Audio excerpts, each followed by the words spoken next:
네, 여러분 안녕하세요. 뉴스입니다.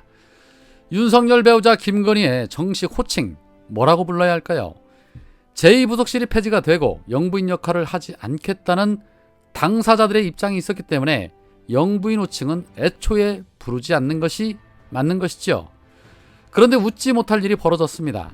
법세련이 방송인 김어준 씨에 대해서 영부인 호칭을 쓰지 않고 김건희 씨라고 부른 것은 인권 침해에 해당한다면서 국가인권위에 진정서를 냈다고 합니다. 정말 가짜는 것들이 가짜는 짓만 골라서 합니다.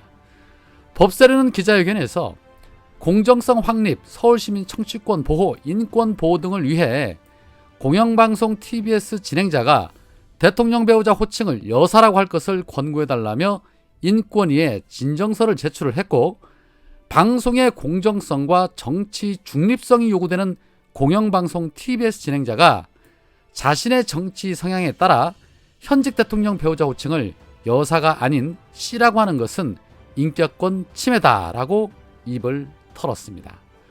별칭 안 부른 것만 해도 감사해야 할 판에 여사 타령하고 자빠졌습니다. 별 시덥지 않은 걸 가지고 진정을 하는 걸 보니까 스스로 알아서 하는 것 같지는 않고 행여 누구의 사주를 받은 것은 아닐까 하는 의구심이 생깁니다. 원래 저 단체 하는 역할이 민주인사들만 전문적으로 고발하는 그런 단체 아닙니까?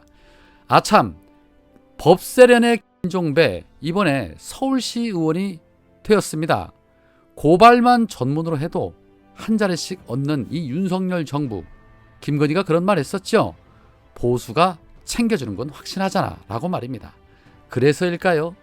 무척 열심히들 바쁘게 움직이는 것 같습니다. 정말 개그도 이런 개그가 없습니다. 그런 정신으로 저 양산에 내려가서 전직 대통령에게 이루 말할 수 없는 배설을 토해내는 자들을 고발이라도 한다면 중립성이라도 있다고 할 텐데, 정치적인 고발만 전문으로 하는 단체가 누구에게 정치적인 중립과 방송의 공정성을 배설할까 싶습니다. 자, 한편 지방선거가 끝나고 비대위 전원이 사퇴한 민주당, 어제 당무위원 연석회를 열고 패배의 원인, 당이 나아갈 방향, 그리고 비대위 구성 등에 대해서 약 4시간가량 열띤 논의를 했다고 합니다. 이날 비공개 회의에 발언에 나선 의원만 30명 정도라고 합니다. 박홍근 원내대표가 당대표 권한대행으로 대신해서 이뤄진 이날 회의에서는 의원들의 다양한 주장이 있었는데, 회의를 마치고 나온 정성호 의원은 기자들에게 한쪽에 일방적인 주장만 있었다, 토론할 분위기가 아니었기 때문에 싸울 일도 없었다라고 말했습니다. 대충 어떤 분위기였는지 알 것 같습니다. 실제 이낙연 개인 서로는 회의에서 이재명 의원이 대선 패배 후에 이낙연 전 대표를 찾아가서 당을 살리자, 도와달라고 삼고초를 했으면 선거에서 이기기는 힘들었어도 구청장 자리는 더 건졌을 것이다. 판단착오인지 자만인지는 모르겠지만 이재명 의원은 그렇게 하지 않았다라고 비판한 것으로 알려졌습니다. 아무려면 왜 그런 소리가 안 나왔겠습니까? 서울시장 못 나와서 그렇게 한이 맺혔었나 봅니다. 좋습니다. 그러면 다음 총선 때 당의 어른으로서 대구에 나가서 한번 저들과 겨뤄보시기를 권해드립니다. 그 정도는 해야 민주당이 정말 변했구나 라고 생각하지 않겠습니까?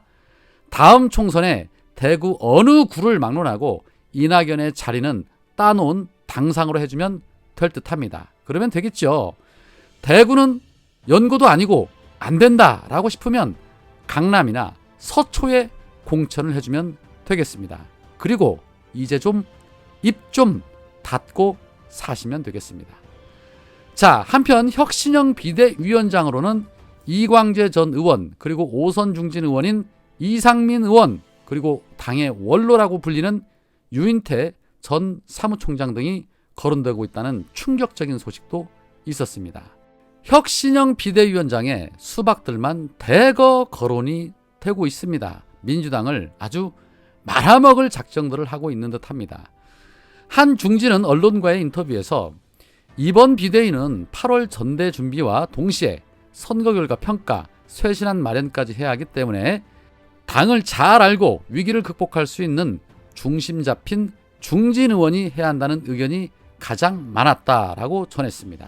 그 중진 의원이 누구인지는 알 수 없으나 중진들이 가장 큰 문제인데 그들 중에 한 명이 혁신위원장이라 정말 답이 안 나옵니다. 차라리 선거도 없는데 혁신 비대위고 뭐고 할 거 없이 2달 동안 박홍근 원내 체제로 가면 됩니다. 엄한 데서 쓸데없이 자중질환 만들지 말고 그렇게 가는 것이 차라리 속 편합니다. 그리고 당대표 선거하면 됩니다. 혁신할 자가 없어서 이상민이라뇨, 유인태라뇨, 누구의 발상들인지 정말 한심합니다. 민주당의 인물이 그렇게 없습니까? 혁신을 하려거든 개혁의 의지가 강한 인물이 위원장을 맡아야지요. 아니면 추미애 장관을 모셔와야죠. 제가 볼 때는 추미애 장관님이 가장 적격일 듯해 보이는데 말입니다. 제 개인적인 판단에서는 민주당을 과감하게 바꿀 수 있는 분은 그분이 적격인 듯해 보입니다. 자, 그런 가운데 이 사법부가 입법부를 농락하는 판결이 있었습니다. 지난 4월에 검찰개혁 강행 시에 국힘당의 김기현이 국회 법사위원장석을 점거해서 입법을 방해했다는 이유로 국회는 김기현에 대한 징계를 표결을 했습니다. 그 징계 결과 30일 출석 정지였죠. 징계 같지도 않은 너무 약한 징계였습니다. 그리고 국회법 155조에는 의장석이나 위원장석을 점거할 경우 국회 윤리를 거치지 않고 본회의 의결만으로 국회의원을 징계할 수 있도록 되어 있습니다. 그런데 김기현이 이에 불복해서 헌재에 효력정지 가처분 신청을 했는데 충격적이게도 헌재는 김기현의 손을 들어줬습니다.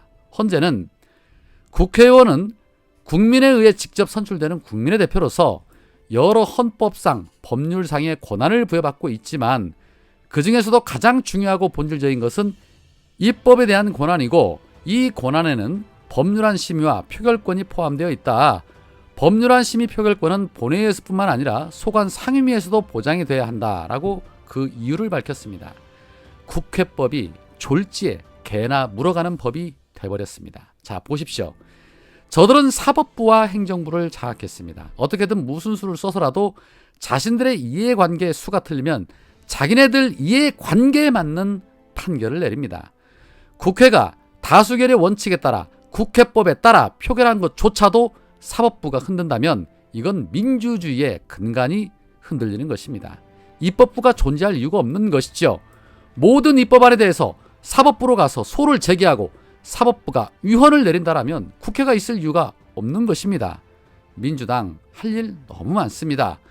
앞으로 남은 2년 동안 정치개혁, 검찰개혁, 사법개혁, 언론개혁 이거 마무리 못하면 차기 총선, 차기 대선 그리고 민심도 떠나게 될 것입니다.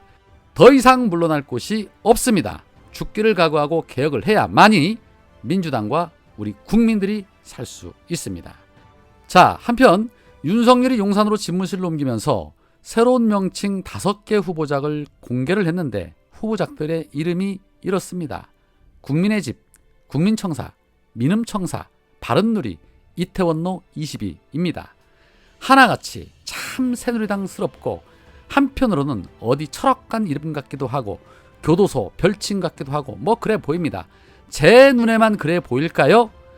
그 중에서 민음청사라는 이름이 눈에 띄는데 누구의 아이디어일까요?